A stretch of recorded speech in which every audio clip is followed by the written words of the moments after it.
Hello, everyone. My name is Anthony Mills. I'm the Executive Director of Global Innovation Institute. I want to welcome you to our webinar today. This is the September 2024 webinar. As many of you know, Global Innovation Institute is the world's leading professional certification, business accreditation, and membership organization in the field of innovation. And we have individuals who are certified all over the world in every major nation, and we have businesses who are accredited all over the world. And we work very hard to continue to promote the knowledge of innovation and corporate innovation and what it takes to make organizations successful in that area. And thus we have this monthly webinar. So welcome to the September 2024 webinar. What I'd like to do now is to introduce our guest today and tell you about him. And after I introduce him, I will turn over the presentation to him. So our guest today is Dr. Bensaou. Dr. Bensaou is Professor of Technology Management and Professor of Asian Business and Comparative Management at INSEAD in Fontainebleau, France, where from 2018 to 2020, he also served as the Dean of Executive Education. He was furthermore a visiting associate professor at the Harvard Business School for 1998 to 1999. He was a senior fellow at the Wharton School of Management for 2007 to 2008, a visiting scholar at the Haas School of Business at UC Berkeley for 2013 to 2015, and a visiting professor at Kobe University for 2021 to 22. Also a visiting professor at Oyama Gakuen University. Oyama Gakuen, yes. Yes, thank you. Where he taught his course on information technology and corporate transformation, and a visiting professor at Keio Business School. Keio Business School, yeah. In Tokyo, Japan, where he has most recently been teaching in the executive program in Japanese. Professor Bensaou is a leading expert on innovation and how to build, maintain, and enhance an organization's collective innovative capabilities. He's been consulting since 1993 for various Asian, European, and U.S. businesses. In 2023, he was nominated for the Thinkers 50 Innovation Award, while in 2022, his book, Built to Innovate, Essential Practices to Wire Innovation into Your Company's DNA, was selected as one of the Thinkers 50 top 10 management books for that year. And he's been listed in the Who's Who in the World since 1998. At INSEAD, Professor Bensaou teaches courses in both English and French on innovation, blue ocean strategy and value innovation, competitive strategy, information technology, and comparative management. He's also developed 2 new MBA courses at INSEAD, namely Managing Network Organizations and Understanding Japanese Business. His research and teaching activities focus on 5 areas, namely how to create innovating capabilities and competencies as a way to build an innovative organization and culture. Number 2, blue ocean strategy and value innovation, implementation and rollout processes across the whole organization. Number 3, how to build social capital within firms. Number 4, new forms of organizations, in particular network corporations, strategic alliances, joint ventures, and value-adding partnerships. And number 5, the impact of digital technologies on innovation. He addresses these issues from an international comparative perspective, with a special focus on Japanese organizations. His research on buyer-supplier relations in the U.S. and Japanese auto industries won him the Best Doctoral Dissertation Award in the field of information systems and a finalist award for the Free Press Award for Outstanding Dissertation Research in the field of business policy and strategy. His cases on innovation won the 2006, 2008, and 2009 ECCH Best Case Awards with Professors Kim and Malborn at INSEAD. Professor Bensaou is an award-winning author. He's published papers in Academy of Management Journal, Management Science, Information Systems Research, Organization Science, Strategic Management Journal, the Journal of International Business Studies, Harvard Business Review, and Sloan Management Review. He's also authored numerous books and conference proceedings, and he's been a member of the editorial boards of Information Systems Research, MIS Quarterly, and MISQ Executive. His newest book, Built to Innovate, Essential Practices to Wire Innovation into Your Company's DNA, was published in the fall of 2021 by McGraw-Hill. And that book was based on 20 years of researching, teaching, and consulting in innovation. And during his research, Professor Bensaou studied close to 100 companies around the globe, across different industries, from startups in Silicon Valley to large industrial conglomerates. It was that research that inspired this book, where he develops a new narrative on innovation. In particular, Professor Bensaou explains in detail in this book his systematic approach, which defines specific innovative practices and roles for employees at each level of the organization, offers tools and process methodology for innovating, and presents a host of vivid case studies that illustrate the dramatic benefits possible. Academically, Professor Bensaou holds a DEA in mechanical engineering from the Institut National Polytechnique de Grenoble in France, an engineering diploma, a master's level engineering diploma in civil engineering from École Nationale de TPS in Lyon, France, an MA in management science from Itosobashi University in Tokyo, Japan, and a PhD in management from MIT Sloan School of Management in Cambridge, Massachusetts in the United States. Professor Bensaou grew up in France, but has also lived and was educated in Japan, and he and his wife Masako currently live in Paris, and their sons live in Tokyo, Paris, and London, respectively. So today, Professor Bensaou is going to be talking to us about how organizations can hardwire innovation into their DNA.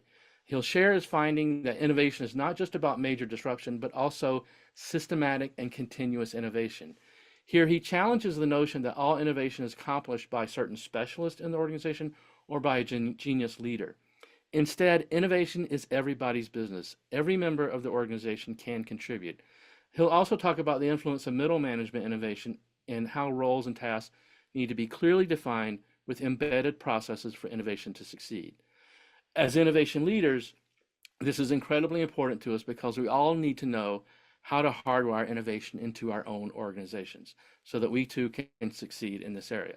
So with that, please join me now, if you will, in welcoming Professor Ben Bensaou. Ben, the floor is all yours. All right, thank you. Let me start sharing my presentation and make sure that is it showing, Anthony? Yes. Yes. All right, very good. All right, very good. Well, thank you, Anthony. This is a very thorough introduction. I'm very appreciative for you to actually invite me to do the webinar. I don't know if it's good morning, good afternoon, or good evening for everyone. I understand that there's a range of participation around the globe. So today, as Anthony just explained, what I want to do is to introduce you to a different narrative about on innovation, and I want to kind of show how you can hardwire innovation in the company's DNA. First off, let me give you a short introduction to where does the research behind all this. So as Anthony was already explaining, I spent all in all about 20 years doing research, teaching, and consulting on innovation. And I've studied close to 100 organizations around the world in the public and private sector across many different industries. I studied startups in the Silicon Valley when I was at UC Berkeley. I studied small and medium-sized enterprises all the way to large industrial conglomerates like those that you find in Japan, in Korea, or in Turkey. And along the way, I came across some fascinating companies that have proactively transformed themselves into major innovation powerhouses. And that's basically what I wanted to do with the book, was to try to tell the story of these companies, document some of the key insights. And of course, as an academic, I wanted to codify what I had learned in the form of new frameworks, new tools, concepts, and actually I developed a toolkit that can be shared with a wider audience.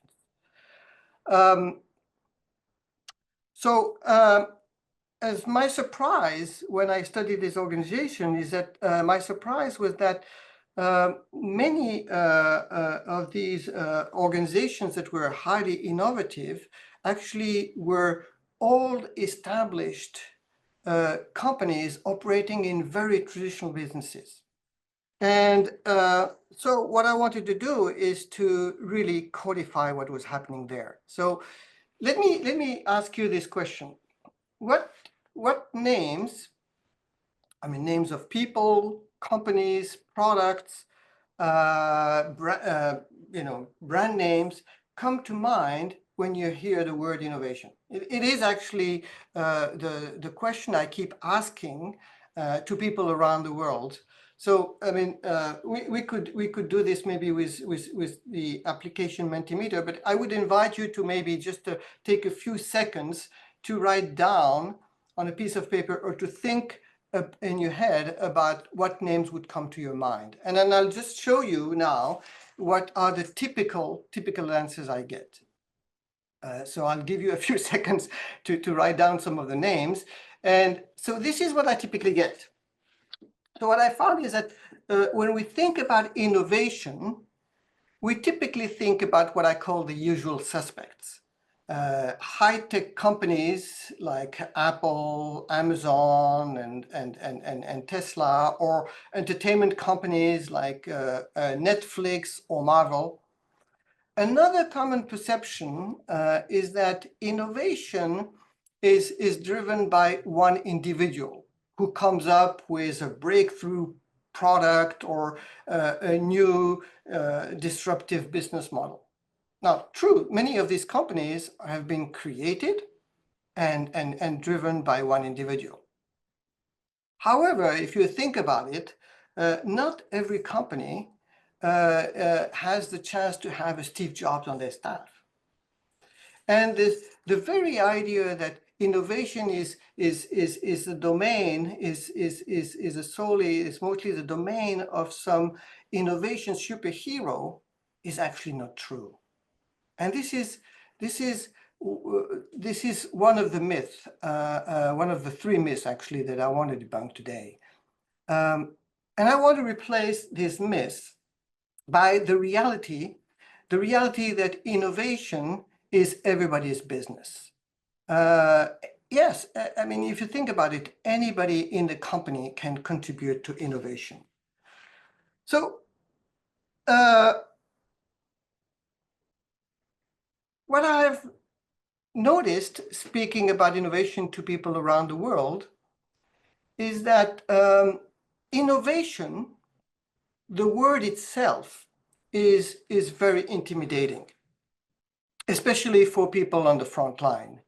And I also noticed that many of the people who come to an innovation training program like we do at INSEAD, they often believe that their boss expects them to come up with a breakthrough new product or discover a new market space. They feel that the pressure is on and they actually hate this. So what happened, I mean, this is completely serendipity, but what happened is that one day I started to avoid using the word innovation when I teach. Instead, I refer to innovating, not the noun, but the verb, or I simply use the word to innovate. And then something curious happened. I started to see that the tension and the stress in the room started to actually diminish. The reason I think is that innovating does not necessarily imply an outcome or a result. Instead, it refers to a process, an activity, a set of behaviors that anyone can learn and practice. So for me, innovating, the way I define it in the classroom, is simply about looking for new ideas, developing them, testing them, with no guarantee as to you will find.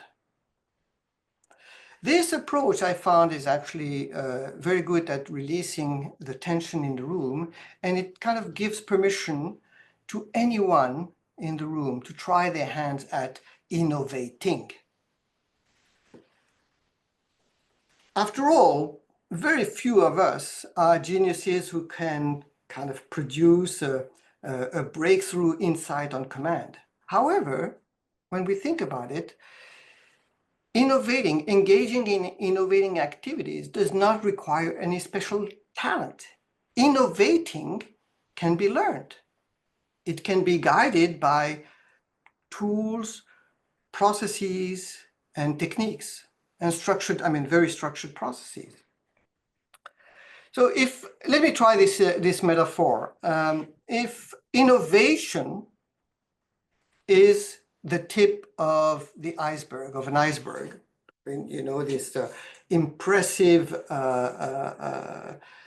peak rising above the water level, then innovating represent what is happening beneath the surface. This represents the collective capability of everyone in the organization. This is where this collective capability of everyone in the organization lies, ready, waiting to be activated. So this is my focus. My focus is not on innovation, the output, but on the process, building the innovating capabilities within the organizations.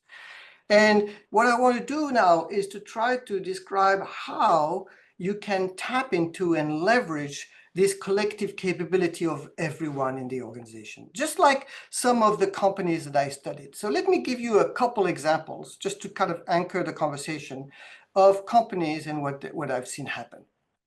So let me mention about Starwood. Most people might know Starwood, the global hospitality company. A few years ago, they organized a global conference in Paris for 700 of their frontline hotel managers. So first, we introduced them to some basic concepts and tools on innovation. And then what we did is that we divided the 700 people in 64 teams. We gave them metro tickets, subway tickets, cameras, and notebooks, and we sent them to roam the streets of Paris to try to capture some images, experiences, and insights into the life of ordinary travelers. 3 hours later, they came back with some remarkable insights and stories. They generated a total of 1,700 new ideas. Now, granted, many of these were focused on small incremental improvements to existing processes and services. But the fact is that a few of them became the foundation of some new global initiative. Just like this new marketing program they called Fantastic. This is a program to create special family packages which are based on research, not on adults, but on what children expect from a great hotel experience. Now, what I want to be clear about is that none of these 700 people involved in this experience, in this experiment, were specialists of innovation. But everyone realized that by simply stepping away from your daily routines and immersing themselves into the world of their customers, suddenly opened up a floodgate of fresh ideas. Let me try another example before we move to some of the lessons. Fiskars. This is Fiskars. This is a 400-year-old manufacturing company based in Finland. They're best known for their iconic orange scissor. They manufacture cutting tools, tableware, and outdoor equipment for gardening and other purposes. And Fiskars, for me, is a very good example of an old established company that was able to enter an entirely new industry. And their approach to innovation is very methodical, continuous, and systematic.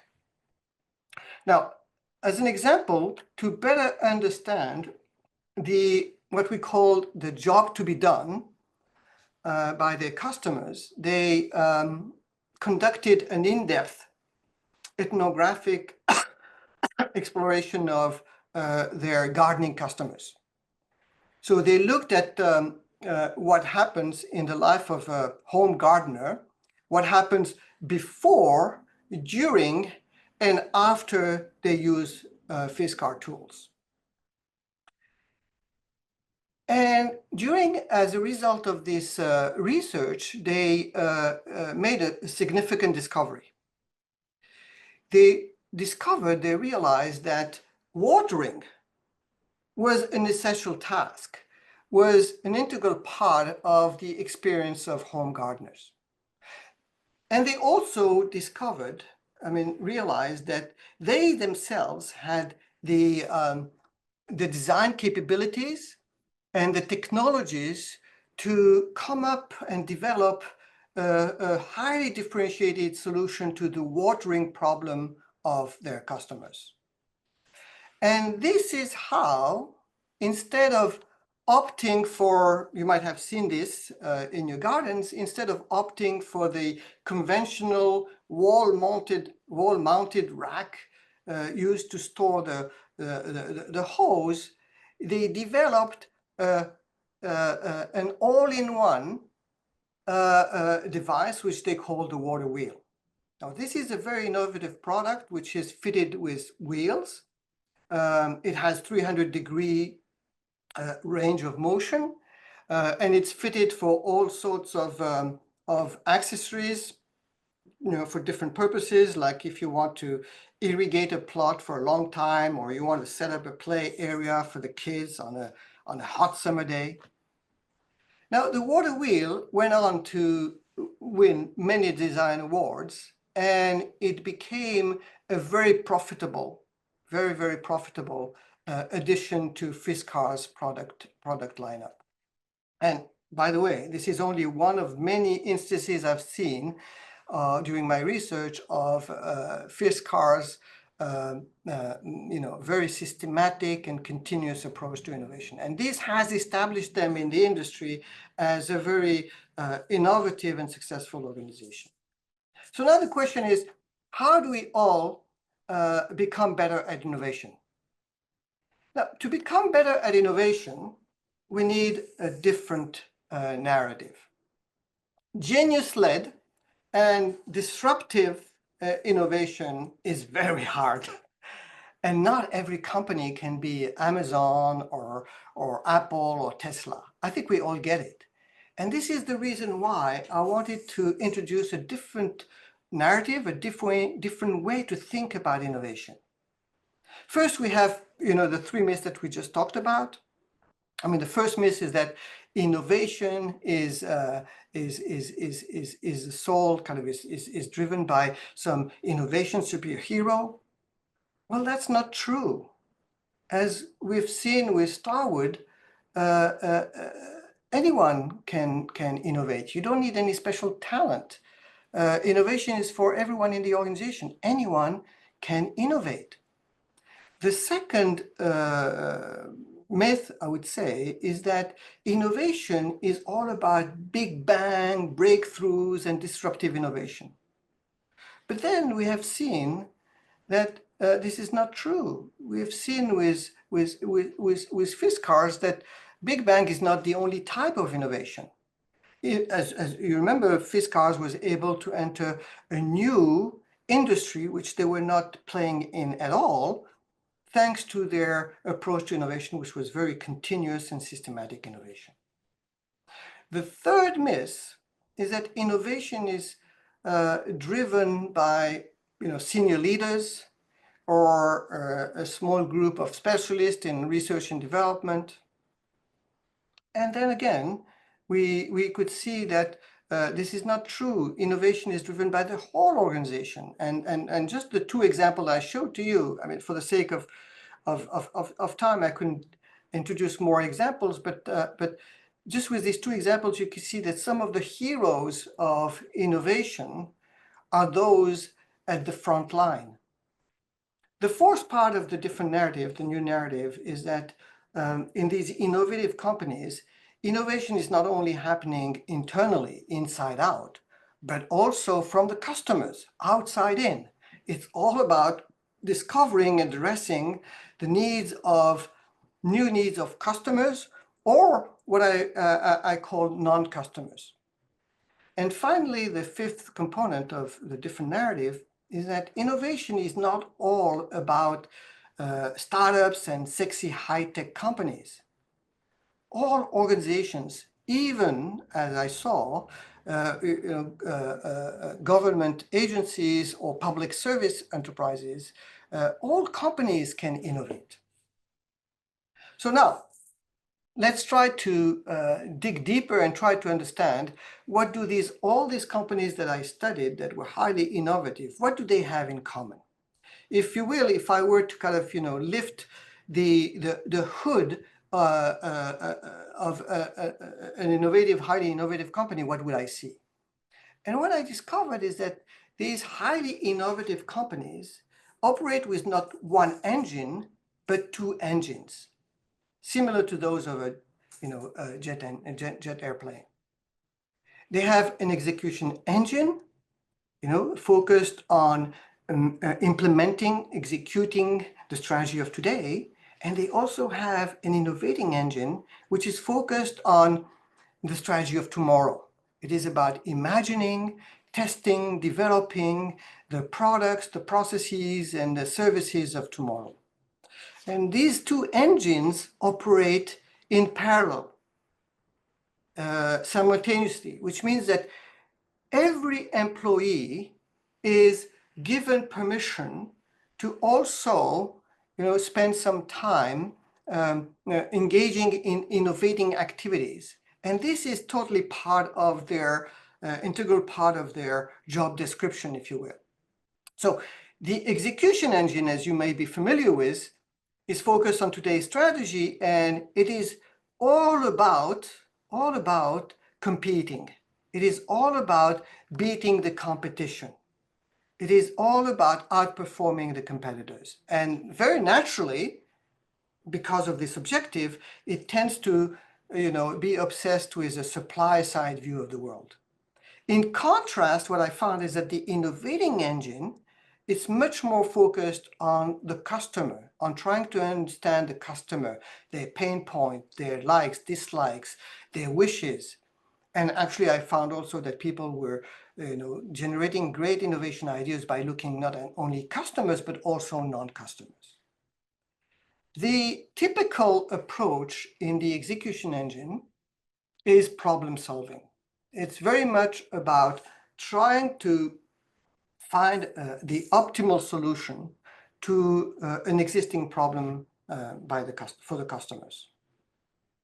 In contrast, again, what I found is that in the innovating engine activities were much more focused on problem finding, identifying and searching for problems that the customer had. And then once you identify a new problem to be solved, then you can take this problem to the execution engine to be solved. So let's again, keep going deeper, and let me kind of try to highlight how do you create this innovating engine. So now, just to be sure, the way you can think about the innovating engine is it is a dedicated, concrete time and space, and this space and time is fully legitimized, it's fully protected, and individuals, every employee is given permission to spend some time on a regular basis operating in the innovating engine. And the innovating engine is the structure under which these innovating activities are developed and coordinated. So the innovating engine, just like you're, of course, very familiar with the execution engine. The execution engine, when we talk about it, we like to describe it in three components. Its governance structure, what's the structure of the engine? What are the underlying processes that regulate this engine, and what's its distinctive culture? So what I found is that the same way we describe the execution engine in terms of structure, process, and culture, I found that the innovating engine in these companies that I studied had also a structure, a governance structure, certain underlying processes, and a culture. So a very good example, let me start with, maybe describe a couple of these. Let me start with the structure. A good example of a governing, a governance structure for an innovating engine is what I found when I studied Bayer. As many of you are familiar with, Bayer has a long history of scientific achievements through their R&D capability. Yet in 2014, the board decided to create an additional structure. I mean, I call it the innovating engine, to leverage the capabilities of the 100,000 employees working in the company. So what did they do? So if you, I mean, this is, a representation of the governance structure of the execution engine at Bayer. I mean, you may recognize the hierarchy, the vertical structure, the hierarchy, the silos, the control systems. What Bayer did is that they overlaid over this yellow structure another structure in blue, and this is the innovating engine's governance structure. And this structure is based on delegation, collaboration, and horizontal networks. So now we know the structure of the execution engine. So this structure is very different. So what did Bayer do? First, they made the whole board responsible for innovation. This is what I usually call the I committee, the innovation committee. It can be the whole board, or it can be a component, a sub-part of the board. And on top of this, they selected 80 senior managers, senior executives across different, all country regions and across the global functional areas. And they call them the innovation ambassadors. And these innovation ambassadors, 80 innovation ambassadors, was there to support the board, the innovation board. And they spend most of their time with middle managers. They would be there to advocate for innovation. They would help them get training. They would sponsor projects. And they were basically kind of, advocating for innovation throughout the organization. Then Bayer trained and certified 1,000 innovation coaches, which were activated across the whole organization around the world. And then they developed WeSolve. WeSolve, oh, by the way, just to come back to the trainers, the coaches, I found a very similar structure in other organizations. For instance, BASF created a central unit where they would actually train and develop coaches, which they called Perspective. Samsung, for instance, had a whole building called the VIP Center, Value Innovation Project Center, where they would again have about 70 to 80 trained coaches who would help any team that wanted to innovate and to develop their new ideas. And I think BASF had something called I2S, Idea to Success. So many of these organizations had a central unit where any manager, middle manager, or frontline manager could call upon the resources to help them develop an idea that they were playing with. So then I said that they developed WeSolve, which is a digital platform where any employee within Bayer could post a problem or a question they have or a problem that they were dealing with, and invite solutions or ideas, suggestions from across the whole organization. Now, they showed me some of the statistics, and it's quite fascinating. They had, at the time where I interviewed them, they had 40,000 people who had participated in WeSolve.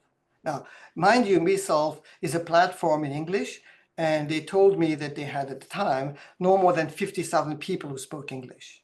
But this is not the most impressive statistics. The most impressive one, and the one that they were very surprised by, is that they found out that two-thirds of the best solutions that were proposed on the platform came from a business unit or a functional area that was different from where the problem was posted in the first place, which testifies to the fact that they were able to tap into and leverage the capability across the whole organization.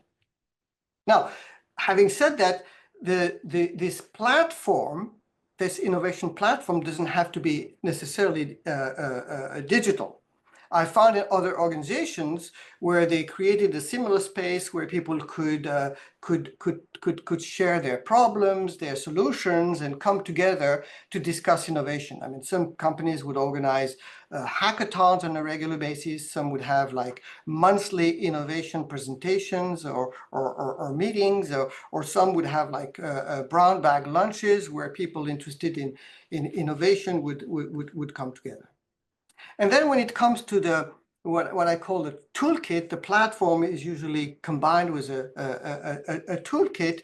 I mean, different companies rely on different methodologies. I mean, I found some like design thinking, others embrace blue ocean strategy or lean startup.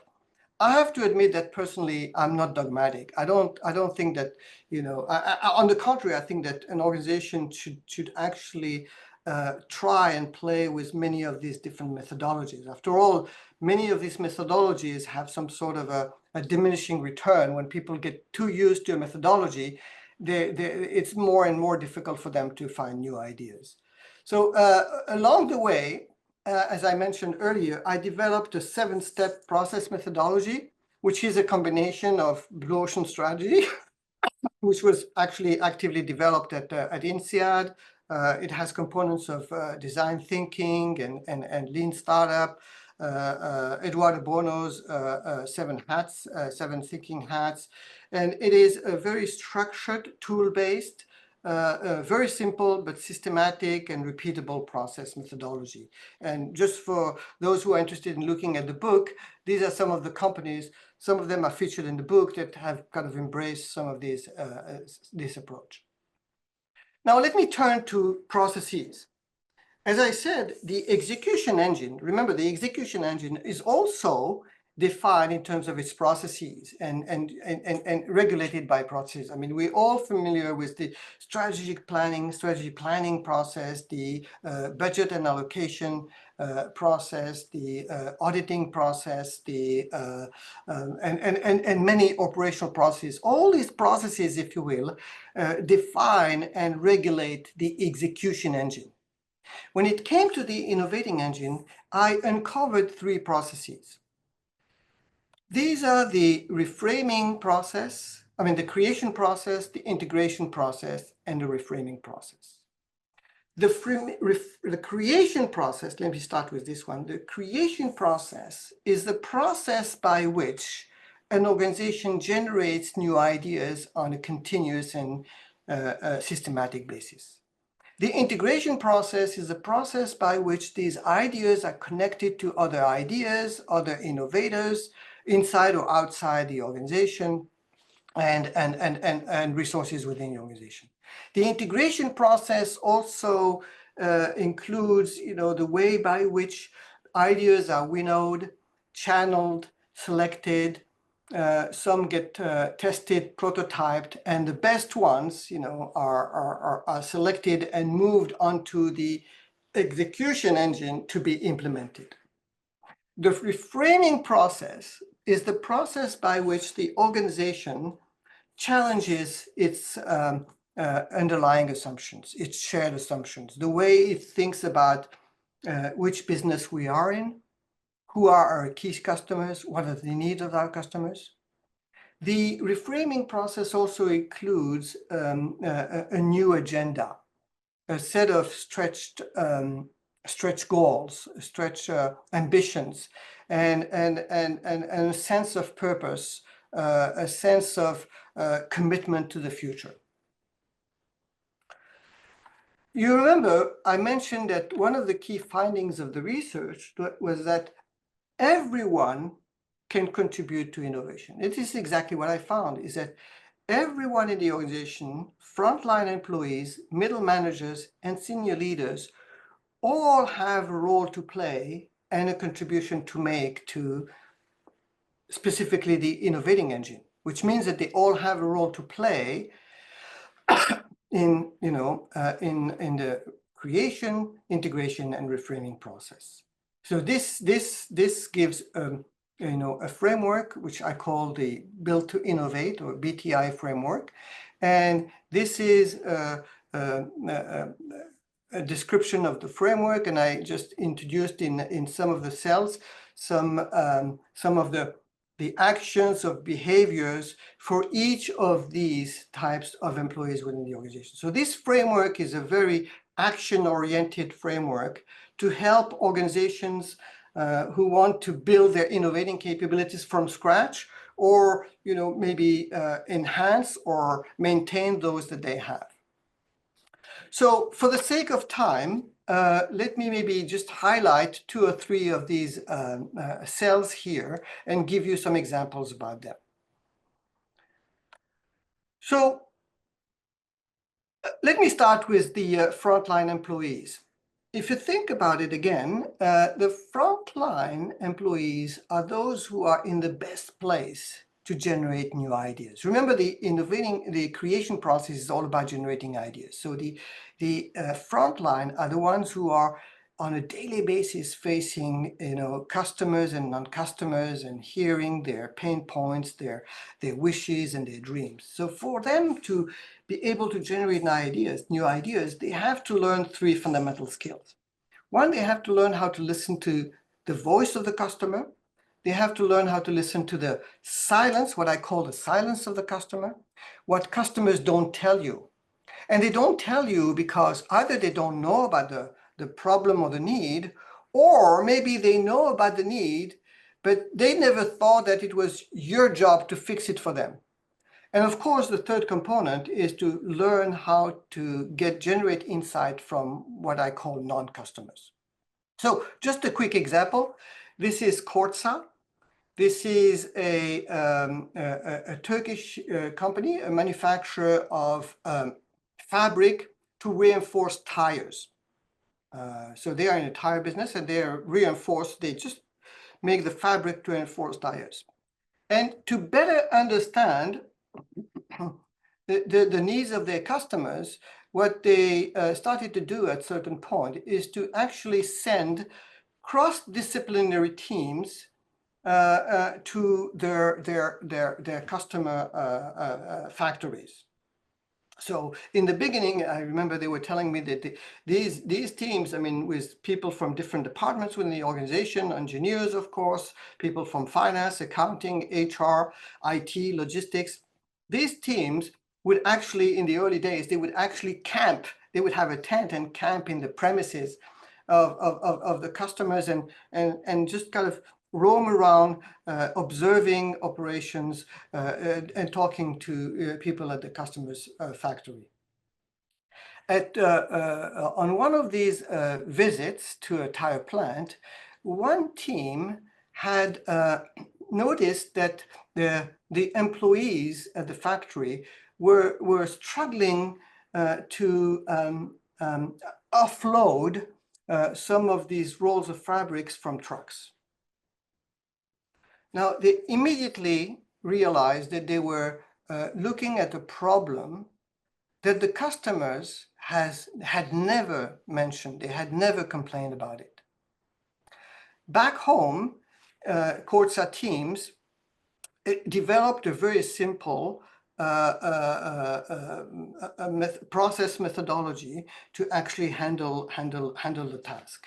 Then they actually introduced it and trained their customers' employees into the methodology, into the approach. And as a result, the customer was able to reduce the time and manpower needed for the task from 3 people over 90 minutes to 1 person with 12 minutes. And for me, this is a very good example of what I call listening to the silence of the customer. This is about, the customer didn't even know they had a problem and they were able to solve a problem. Think about it. If you solve a problem for the customer that they didn't know about, or a problem that they didn't think it was you had to solve it for them, they're going to like you. Now, as Anthony mentioned earlier, one of the most important findings in the research was that middle managers were essential, were vital to innovation. Without them, innovation gets lost. Now, remember, middle managers, very typically, they are responsible for execution. They're not trained in innovation. And they don't have the same sense of urgency on innovation that, like, we talked about frontline people. They see the pain points and the dislikes of the customers every day. Or the senior leaders, they know that innovation is an imperative for survival. The middle managers, they're shielded from this direct pressure from outside.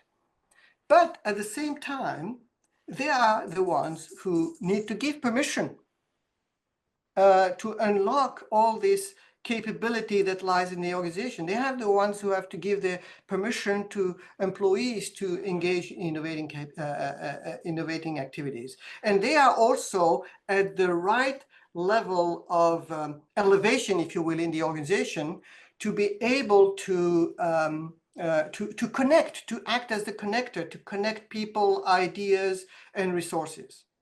So let me give you a quick example of what I saw happen at BASF. And I will give you the example, and then I will explain why it is important and how this was the result of, you remember I talked about perspective, the unit that BASF had created. So this is the story of Basotect. It's a resin, a foam-like resin that BASF had been selling as a soundproofing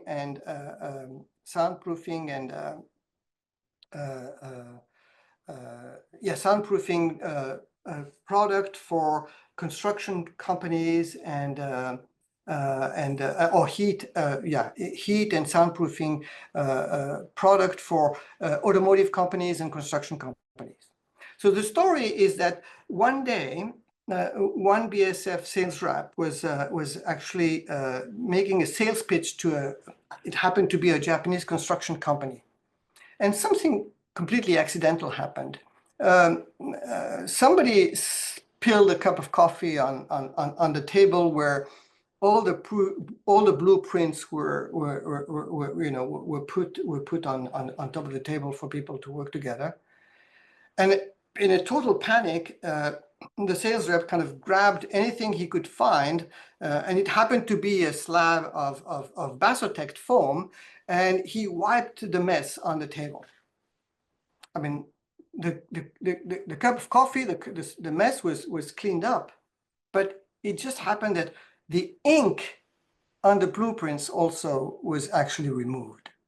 It's only later that he realized that purely by accident, he had discovered a new quality of Basotect that nobody in the company knew about, which is that when Basotect is combined with water, it becomes a very powerful stain and dye remover. Now, this is the key critical moment. When he told his boss about it, his boss immediately connected him to all the scientists within BASF. And they went into a large, comprehensive search of all their customer database, looking for which company would be potentially interested in this new capability or this new quality that they had discovered about Basotect. And it took them 2 years to eventually develop a research partnership with P&G. And they developed a new product called Mr. Clean Magic Eraser. which is, I mean, you may check your kitchen. I mean, I found it in my kitchen. This is a product that has become one of the best innovations at P&G, and one of the fastest growing divisions at P&G. But here, what I want to emphasize is not simply the serendipity or the 3M kind of story about how it was discovered, the new property of BSF, but what I wanted to emphasize is the role that the middle manager played in connecting the sales rep with the scientist. This would have never happened in the old BSF, but after all of these middle managers were trained and equipped with new tools and concepts, going through the perspective coaching, they knew they had this habit of immediately connecting ideas to resources and innovators. Let me now finish with senior leaders. Senior leaders have also a very important role to play, in particular in the reframing process, and they have to act as, I call them, the chief reframing officer.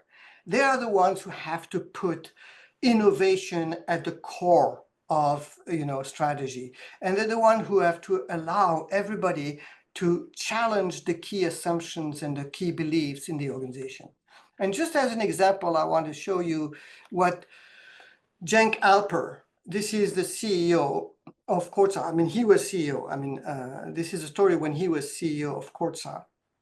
And he not only was obsessed with innovation, he's actually one of the first senior executives that I trained in innovation. And much later, he became completely an advocate, an ambassador for innovation. What he did is that he actually changed the mission of the organization from being a manufacturer of fabric for tire companies. He changed even not only the purpose, but he changed the logo of the company, and he called it the reinforcer. For him, Corsa was not about reinforcing tires. It was about providing reinforcing solutions to any company, any industry that needs reinforcing solution. And this is how he suddenly, by changing the mission and the purpose of the organization, he allowed lots of people within Corsa to come up with new ideas about how Corsa could become the reinforcer. And this is how they entered new industries like the construction business. They entered the electronics business, reinforcing cables, and they even went into the aerospace business, where they're reinforcing. They work for SpaceX, and they did the reinforcement for the shuttle. So this is where the senior leaders actually can act in helping the organization question itself and reorient its purpose and mission. So just to kind of conclude, I would say, stop thinking that innovation is driven by senior leaders or by specialists in R&D, or that you need to be a startup to be innovating. Anybody can innovate. And innovation is not only about big bang. Innovation is also about continuous and systematic innovation. And the way you unlock innovation is by focusing not on the outcome innovation, but on the process of innovating, creating activities for everyone in the organization, frontline employees, but also middle managers, senior leaders, all have a role to play in creating these innovating capabilities. And as you focus on innovating activities, you will hopefully generate innovations, the innovations that will nurture the future and the profitability of the organization. Anthony, I'm sorry, this may be a bit longer than you expected. That's okay. But, It's okay. I've enjoyed it very much. I think everyone else has too. So we do want to take some time here for everyone to give you an opportunity to ask Professor Bensaou questions or add comments to the conversation. You feel free to put those in the chat or turn on your camera and microphone and ask them. Either one is fine. We'd love to have a little bit of conversation around this. So to kick that off, Professor, there are a couple of comments here I'll just read to you.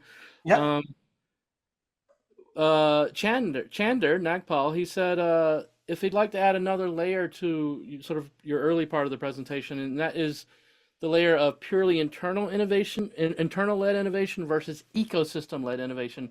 In other words, working with outside partners, external talent, incubators, startups, whatever.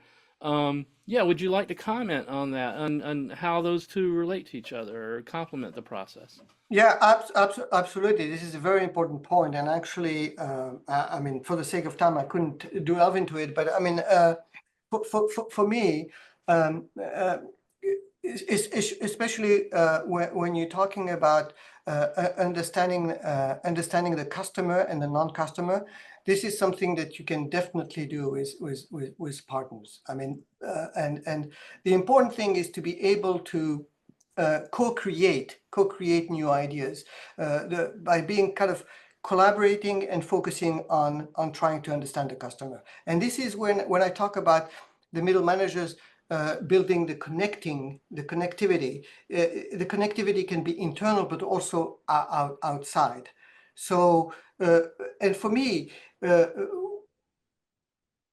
the ideas that I'm sharing can apply, and I've seen organizations actually effectively do that, can apply to your employees, but you can start to do this with your suppliers.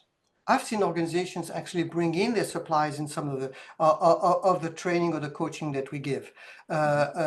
You understand all of these tools. The key idea here is that contrary to innovation, innovating is about focusing on the customer. Mhm. And you can focus on the customer together with your suppliers, your vendors, I've seen organization work with other companies in the industry, universities. I mean, the focal point is the customer, and then the ecosystem has to get in place. And you can see that by providing also tools, and I mean, in a sense, the tools, doesn't matter which tool you use, but the important thing about the tools is that they provide a language. And it's very important when you work with collaborators outside the organization is to share the same language. Mhm. And this is why I find it very useful when people go for a training or a certification on innovation, that they go not alone, but they go also with their ecosystem partners. Because then they share the same vocabulary, they share the same obsession about the customer, and they can reinforce each other. Yeah, and I more hope and I'm more. answering the question. Yeah, more and more, organizations are seeing the value of working as part of a broader ecosystem. And so, there's actually two parts to that, if you will. There's like there's the customer obsession and the co-creation. In your book, you talk about how BASF started doing that, and that really unlocked massive new value within BASF. I know a lot of other organizations, Hewlett Packard, HP, they've done a ton of that. Bringing in customers, they have labs where that's all they do is they bring in customers and they co-create together, and then getting the partners in your ecosystem to be a part of that whole conversation with your customers and get them on the same page using the same language can actually unlock tremendous value within the entire ecosystem. So yes. By the way, just it's not even a joke, but what I typically do when people want to work with their partners is, we have again this obsession of a customer, and one of the key tools in the toolkit is about trying to codify what you think is the value that you're creating for your customer. So here I would get people to say, okay, let's consider your partner as a customer. So how can you create value for your partner? Hmm. And this is a very forceful, very powerful exercise that people can do in trying to understand that they cannot find the innovation alone, but by creating value for their partner and co-creating value to each other can help them actually, again, create value for the end customer. Yeah, and that's one of the great things about business model innovation. It often gives us the opportunity to unleash not just value for the customer for our business, but unleash value for other players in the ecosystem. Absolutely, So sometimes by absolutely. just innovating our business model, we can actually unlock that new value across the Yeah. ecosystem. That's an excellent point. Taser Jaber had mentioned that We should study the life cycle of the product from production to delivery. The point being, we can innovate anywhere. We can innovate from, the raw materials to the manufacturing process to the end product to how we sell the product, throughout the entire value chain. We can innovate any place, and I think you make a similar point in your. Yes, actually, I'm so glad you mentioned that, because I didn't mention it explicitly in the conversation, but actually the three pillars, if you will, here is number one, that anybody can innovate. I call it the 3A. Anybody can innovate. You can innovate anywhere. You can innovate in your products, your processes, your services, even your functional areas. I've seen people innovate the HR. I mean, there's a nice example in the book on Corsa innovating in HR, for instance, or in the finance department. And the third A is that you are innovating at any time. So that innovating, remember, innovating is a habit. Mhm. It's not something that you do, when you hit a crisis. It's something that is, you have to find, depending on your metabolism, how often you do that. But every employee has to be engaged in some sort of innovating activity. Remember the start with guys. You spend some time, immersing yourself in your customer journey, and this is. This counts as innovating activity. So if everybody is always engaged at a regular level, doing some sort of innovation related activity, that is very powerful. Yeah. And then William Santos in Brazil, he asks us a question: how to build a culture of innovation in extremely traditional markets where the strategic layers still do not see the possibilities and opportunities. I think that's another way of saying, what happens when your senior executives just don't get it yet? I mean, how do we break through that barrier? Well, that's a very interesting question. Very, very interesting question. And actually, this is a question that gets asked to me when people see the Build to Innovate framework, the three roles and the three processes. And some people notice that this is not a vertical model. And I've seen organization build the innovating engine from the top down. I mean, this was very clear with Bayer, you saw that, or Corsa was actually driven by the gentleman I showed you, Cenk Alpert. But I've seen some organization that actually build it up from the bottom up. And the way it works is that basically in some units, somebody comes up with a great idea, and it doesn't have to be a disruption, but something quite innovative that people pay attention to, and then suddenly, this is what I call, make other people's jealous. So other middle managers would notice that this guy's team, kind of regularly generates nice ideas, and they're quite innovative, and then they start to actually inquire what are these guys doing.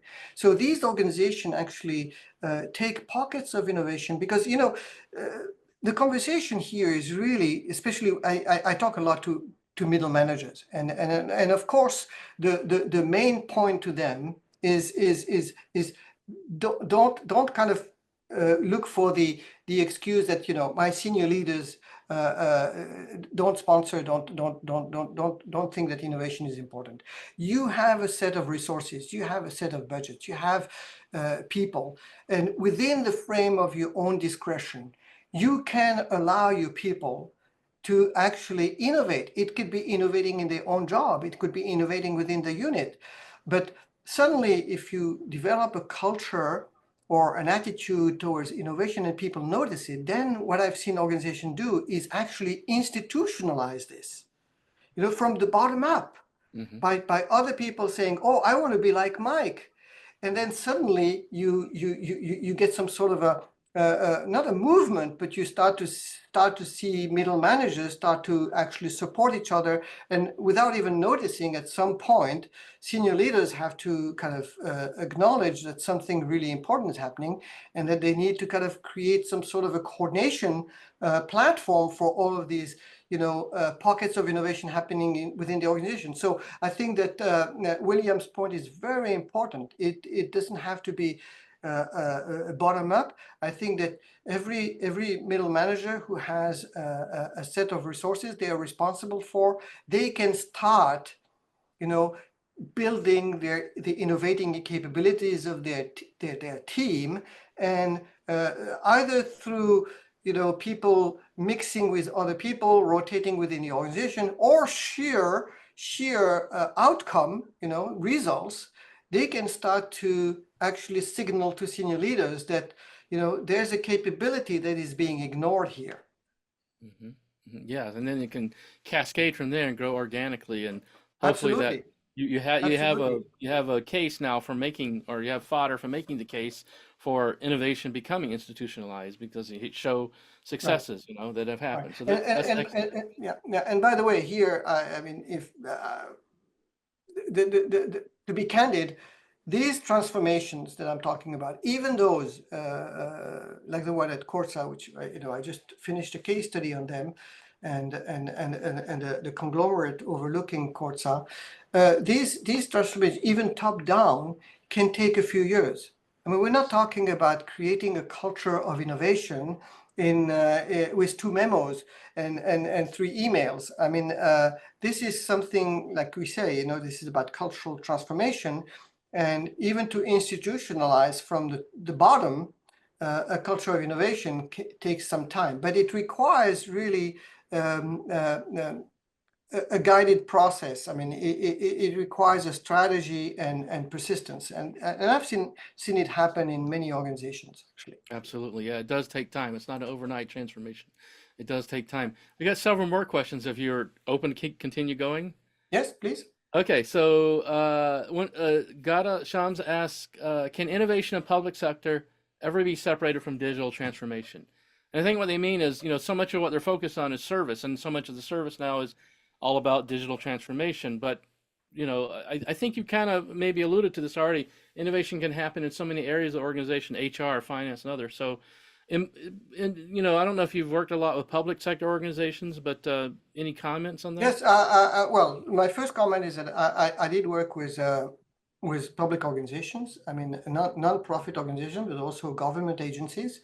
I mean, without naming them, I mean, in Singapore, Hmm. in uh, in Singapore, and in Abu Dhabi, and also non-profit in the US, and I would say that.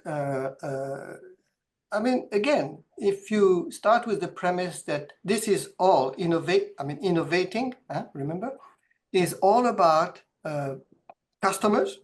I mean, they have customers. They might not have a concept of price or competition, but they have customers. So they can engage in any kind of activities about looking about understanding the customers and creating additional value for the customers. Now, when it comes to digital, I mean, just like private organizations, many of the processes generate and interaction with the customer generate lots of data, and data might be the next fuel of the economy and public services as well. So I think that they're not protected away from the digital transformation. I think that customers are likely to expect that, number one. And second is that public services will be getting access to large amount of data that they can start to analyze and use again digital technologies to improve the experience of the customers. Hmm. So for me, I mean, we could go into more details, but I think the digital transformation and innovating with digital applies to public service as much as private sector. Yeah, yeah, okay. Here's another question from Chander. In my experience, such good endeavors sometimes come to a halt over time and end up becoming just innovation theater rather than part of the DNA. Can you share an example of an organization who has done this consistently over decades and done well and achieved results consistently over decades?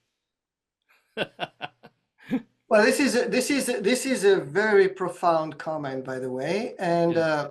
I mean, again, I've studied many of these organizations over time, and I keep actually even after the book, I keep I keep following some of them. So I'll give you maybe a couple examples that, I mean, I'll just name them and then we can go into details if necessary. I would say that Samsung, again, when you think about the culture, we were talking about culture before the start of the webinar. I mean, in an environment like the Korean culture, Samsung had done extremely well becoming an innovating organization. Maybe not, you may not think about them as innovation, breakthrough, disruptive, but in terms of innovating and bringing new products, new services, new technologies very fast, I think they've been very good. I mean, the other example, and those who are interested, they can find the case study that I wrote. I mean, this Turkish conglomerate called Sabancı and Corsa, they've been not only innovating at in the tire business, but they've expanded this culture of innovation across businesses and they've started new businesses in energy. They started new businesses in sustainability and green.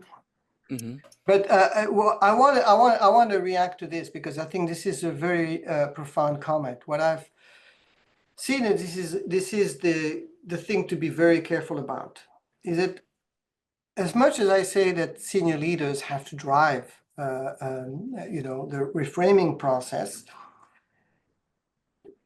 what we might see sometimes is that a CEO or an executive team might be leading an initiative around innovation, and then their successors might feel the need to establish their territory and bring something else.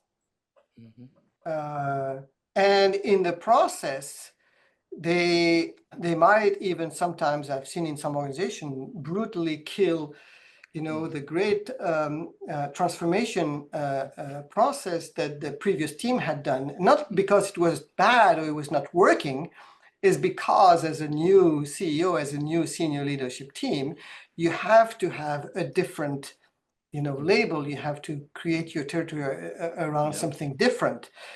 So there's a danger there. So this is why I think it's very important to institutionalize things and to make it embedded so that it becomes second nature. I think the successes I've seen is when, I mean, actually a very good example I've seen, some of these organizations like BSF had created Perspective, this unit that would develop the processes and the techniques for innovation.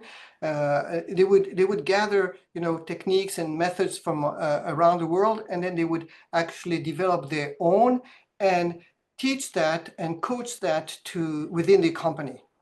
And so after a while, this unit, central unit, actually was removed. And when I first heard about it, I was shocked. I thought, oh, innovation is not the center anymore. And they explained to me that it's not the case. In fact, it has become part of the HR in induction process. So it had been so successful that they didn't need the infrastructure anymore. It had become second nature for many people, and any new hire would, part of the initiation process and the induction process through HR would have 2-3 days of training on innovation. So sometimes, and this is the goal for me. The goal is not to forever have the senior leaders advocating for innovation. The goal is that it becomes so much second nature to the organization that you don't need to speak about it. It is, I mean, the very good example we have of similar story is the movement on quality. There was a whole movement around Six Sigma, about TQM, but now nobody talks about it. Not because it faded away. It's because in many organizations, it's embedded, it's there. We don't need to talk about it. This makes sense? I think that absolutely. I think that's the goal for innovation. I think we're still not there yet, but and Of I course, lived yes. through this myself. To Chandler's point, I mean, I was the vice president of product innovation for a company, a small company owned by a British holding company. We had a CEO. We had a very strong, vibrant R&D and innovation program. Then we got a new president who came in. He shut down the whole R&D and Yeah, innovation. Right. yes, So exactly, yeah, exactly. you can fight that, but it comes and goes, and Yes, it yes, it yes. struggles depends on their different perspective. And this president was a Harvard MBA, but he was focused on the execution Yeah, engine absolutely, and absolutely. squeezing everything out of it. As often is the case in holding companies. But in any event, my dream is what yours is to get to that point where innovation has become embedded, so much embedded in industry the way that quality has it. It's just an embedded part of what we're doing in our DNA. Right, right, Let right. me shift over. We got a couple of people with hands up who want to jump in and ask questions directly. And we'll start with Brian Mattamore, my friend Brian. Brian, tell us what your question is. My question, I don't know if it's easy or hard, but it's quite specific. What were the specific instructions to the 64 teams at Starwood that enabled them, with the pictures and the journals that enabled them to come back with their ideas? Yes, very, very, very, very, very nice. Thank you. I mean, the instructions were very simple. Is just roam the streets of Paris and whatever you see that kind of catches your eyes, try to take pictures. And well, in fact, they had no. Actually, you're totally right. I mean, actually, the before we started the conference, they were introduced to the 8 values, the key values of Starwood at the time. And so the exercise, the conference was also about trying to get people to internalize those key core values of the company. So in fact, when they were sent out, of course, it was totally open-ended. Just walk around, whatever you see, take a picture or take a note or whatever. But they were kind of looking for instances of things that would reinforce the 8 values, if you will. So there was actually, this is a very interesting question. I've never been asked that. I never thought about it actually, but in fact, it makes total sense what you're raising here, Brian, is that it was free floating, but they had some sort of a focal point. And the focal point is, in my language, would be the frame of the company. What is the purpose? What is the mission of the organization? And can you observe your customer within the kind of the general understanding of what is the purpose? Because what I've seen, and it's kind of mentioned in the book, the CEO of Fiskars was telling me that one of the problem with innovation, especially when you let go of people and let them free wheel like that, they come up with all sorts of ideas that have nothing to do with what I'm trying to do. So in a sense, he was saying, and this is maybe what you're trying to allude to, Brian, is that you need some sort of a frame so that people understand what is reasonable, what kind of innovations we're looking for. We're not trying to kind of go into science fiction or but one focus is definitely the customer or the non-customer, and the second focus is the purpose, the mission of the organization. I think that would be my answer. Great. Well, thank you, Ben. It forces me to promote the Ginny book here, The Other Side of Growth. Yes. Which we all co-wrote on innovators' responsibilities in emerging world. And I hope this doesn't sound too self-promotional, but chapter 7, the one I wrote, was organizational values, an essential tool for creating a culture of innovation. Yeah. So there we go. Thank you for the values example. Yeah. Okay. Very good. Thank you. I like the question. Very good. Very good. Yes. Thank you. And so our next question comes from Farah Nimini. Yeah. Hi, Go Anthony. ahead. Hi, Ben. Yeah, Prof. Ben, thank you so much for Hi, the Farah. informative presentation today. I have a question about the Anywhere A in your AAA slogan. So we have discussed that innovation shouldn't really be just in products, in services, in business models. It can also be in your, the administrative functions like finance, HR, or even IT, let's say. My question is, so for those internally oriented, if we may say, innovations, the value here that we are creating and capturing would not be for the customer, right? Because you repetitively mentioned that this innovative engine is customer side oriented, or the customer side view. What about stakeholders like employees, like we mentioned the network outside the stakeholders and so on? What's your point of view in this? Okay. Yeah, very good question. Let me clarify. This is very important. I'm so glad you asked this question. Here, the customer, when I say customer side view versus supplier side view, I mean customer in a generic sense. For me, a customer is anybody or anything that you're trying to make happy. I mean, it's easier to think about somebody, but you try to create value for somebody or something. So you can see that a customer can be a person, can be an organization, can be a process, right? So, and it can be external customer, but also internal customer. So for me, for instance, if you say, oh, HR, does it have customers? Well, of course, HR has lots of customers, lots of internal customers. The employees are customers, the managers are customers, top management is a customer, external customers like students who want to join the company, looking for a great company to work for. These are all customers. So can you innovate for each of them? Yes, because your question is to try to understand their needs and how can you create superior value for them, and then you can roll out the process. But the starting point is always the same. Who am I trying to create value for?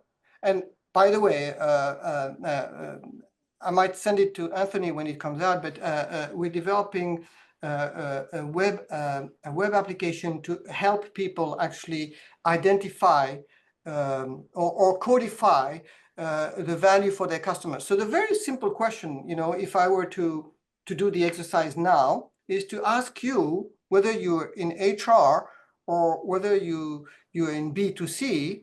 Why would your customer buy your product, or why would the customer enjoy working with you? Why would people enjoy working with employees? Why do they like to work with HR? And then you could come up with a list. And then the question is, can we develop a better understanding to improve this value proposition to HR? And you can see that as soon as you say, oh, by the way, a little joke. I don't know if you're going to laugh about that, but my wife always complains to me when I do some of these exercises at the dinner table and talking to her as if she was my customer. She says, I'm not your customer, but I say, I'm trying to make you happy. So this is what it is. It's the customer is somebody you're trying to make happy.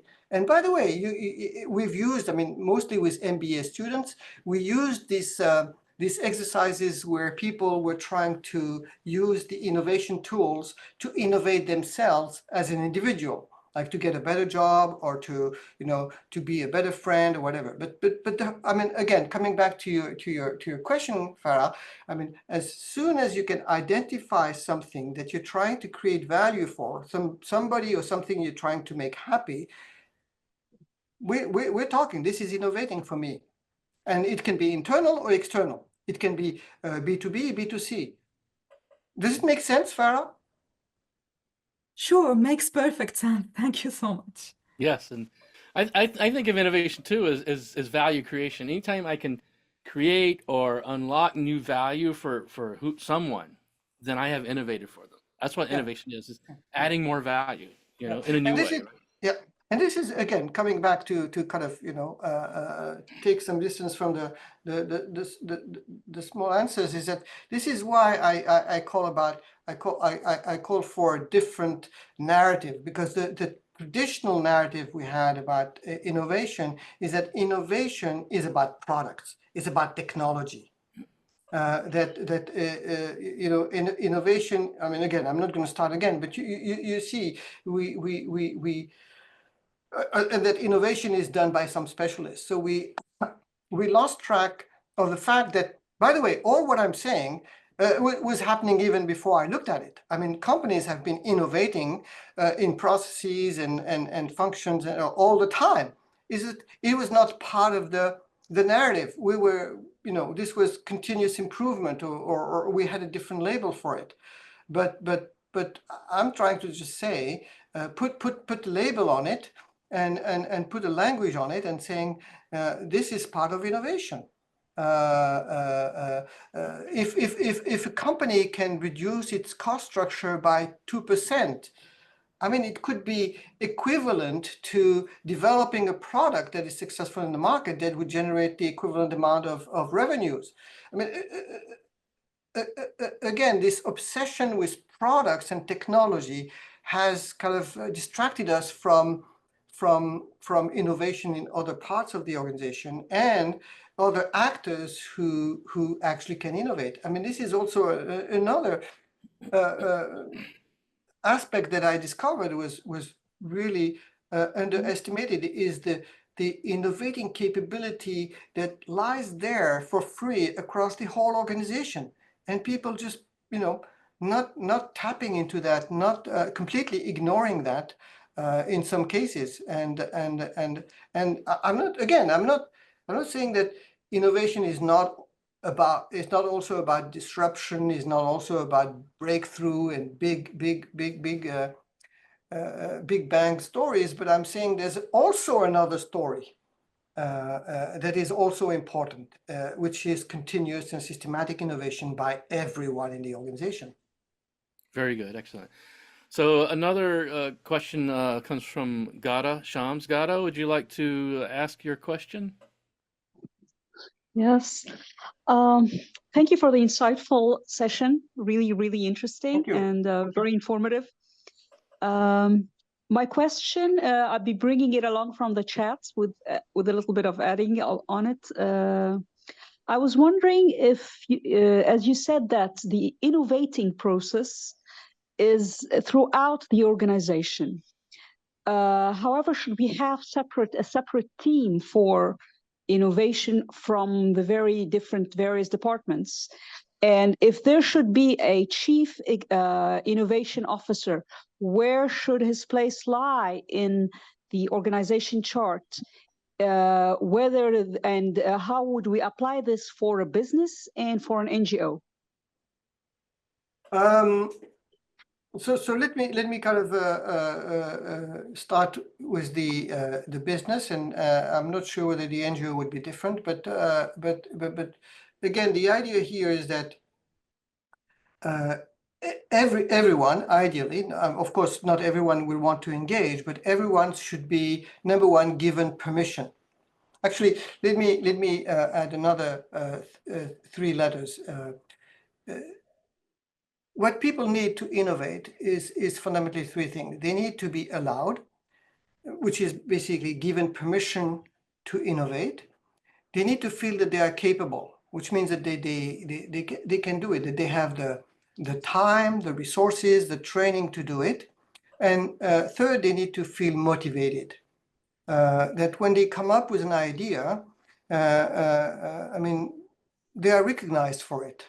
I mean, whether it's bad or good, but they are recognized, and when it's a good one, that they are actually acknowledged or recognized, or maybe even rewarded with some form of incentive, either emotional or actually financial. So for me, it's all about allowing people to engage in innovating. Oh, sorry. Actually, can you remind me the start of your question? should we have a separate Oh, yes. innovation Yeah, team so from yes, the various okay, departments? yes, And yes. where So- should the chief innovation officer be in the organization charts? Yes. So for me, coming back to this, innovating, what is innovating? Innovating is that people have a regular job, right? And most of their job is actually involved in execution. But everyone should be given the permission, if they choose to, and be encouraged by the senior leaders, by the boss, to actually engage in some form of innovating activity. And it can be very simple. So you saw the Starwood example, just spending time with your customer, whether it's internal or external, and just spending some time observing what's going on and reporting to the team. It could be like when there's an innovation team project being started in your business or outside in another division, to volunteer to be the representative of your division, because we need cross-disciplinary teams. There are many ways that people can get engaged. If there's innovation training or certification program, volunteer for that. I mean, that's what we're talking about. Is people have their regular job, but on a regular their execution job, but on a regular basis, they are encouraged to engage in some sort of activity which is related to the innovating engine.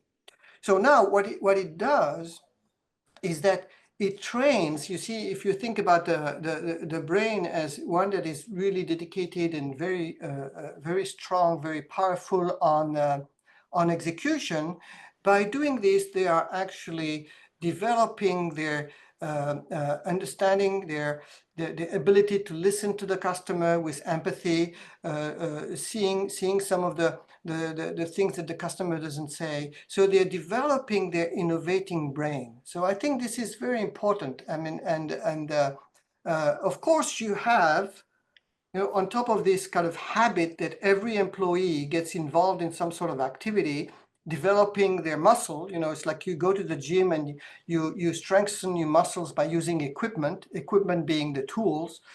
You have, so the innovating engine is the one that is coordinating and making sure that everybody gets involved in all that. But also you have an infrastructure, like I explained, with Bayer, where when people generate an idea, or they want to work on an idea, they can call upon a coach or a specialist. And actually, this coach could be somebody who conducted a successful innovation project somewhere else in the organization. So these people could come and coach your team in using some tools or some techniques, some process to develop new ideas.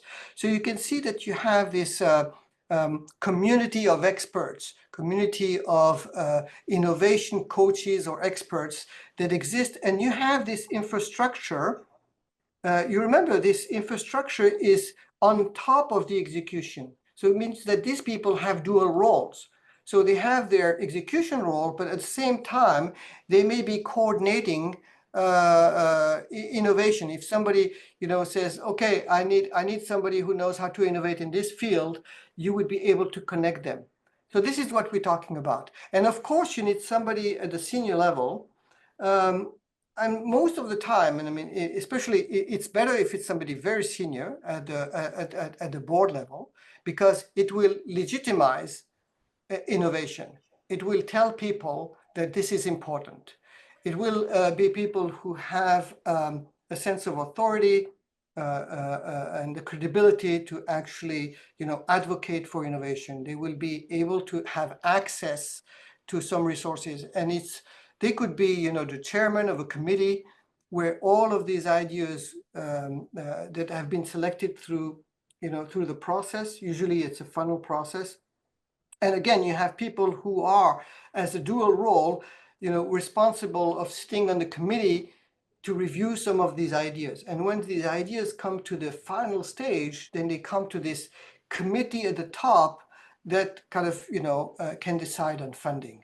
So again, I hope, Gada, I'm answering your question. I believe that the core is this mass, right? The core of the engine is this mass of people within the organization, who on a regular basis, and it doesn't seem to be noticed, but they're developing the innovating capability. By the way, it tends to enrich their life. It makes their job much more interesting. And you might, by this mass, identify some people who are extremely creative. But it is this mass of people who are always engaged in learning more about their customers, coming up with new ideas, however small or big they are. And then you have this infrastructure, this formal structure that I talked about, where people can start, convincing their boss that they want to work as a team on a specific project. So now the project is something that is not just, just proposing an idea, but actually is something really structured, that may follow some templates, and they may be coached by somebody at the central unit or somebody else in another organization.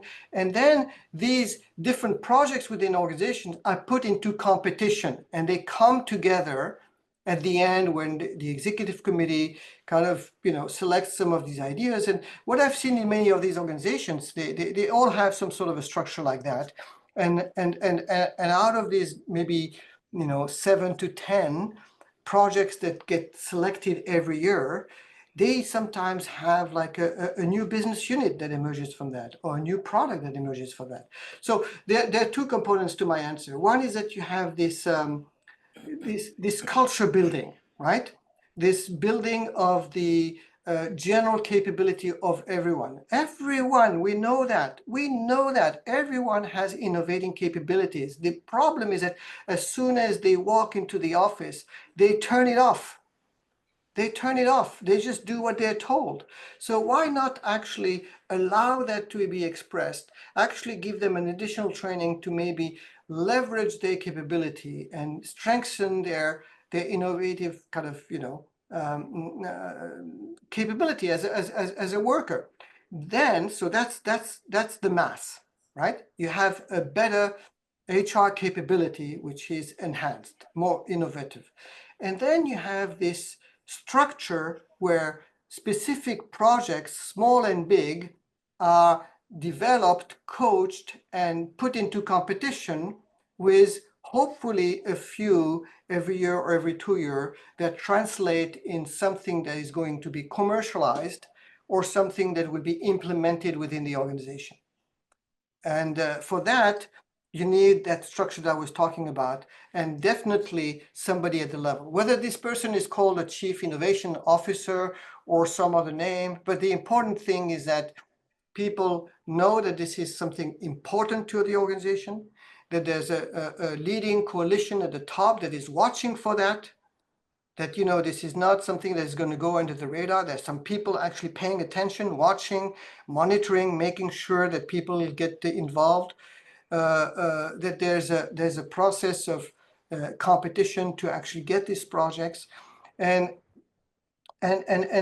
basically that if I have an idea, if I feel as an employee, a random employee, so this is one of the questions I very often ask in a company when I engage with them, is I ask them, can you tell me how innovation happens in this organization?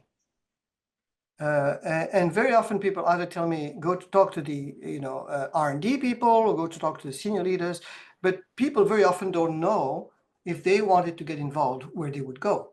But if you get to a point where anybody in the organization, if they want to get involved, they know exactly where to go and what are the steps, then you're there. I think. Okay. Excellent answer. And thank you, Professor Bensaou. I appreciate that. So in the interest of time, we've been on here for an hour and 40 minutes now. I think it's time for us to bring it to a conclusion. Thank you. And I just want to thank you so much for your time and contributions. Do you have any final closing comments you would like to make? It was a pleasure. I really enjoyed the questions. Some of them were really actually insightful. I think some of them I hadn't thought about the problem that way, but yes, that's part of exchanging and learning from each other. Thank you so much. It is indeed, and that's the purpose of our being here. So yes, thank you for being our guest, and thank you for all the attendees for being with us today. And for those who watch the recording afterwards, we appreciate your participation as well. And so with that, I want to thank everyone and say have a great rest of your day. This concludes our webinar today. Take care. Thank you. Thank you so much. Yes, thank All you. right, thank you.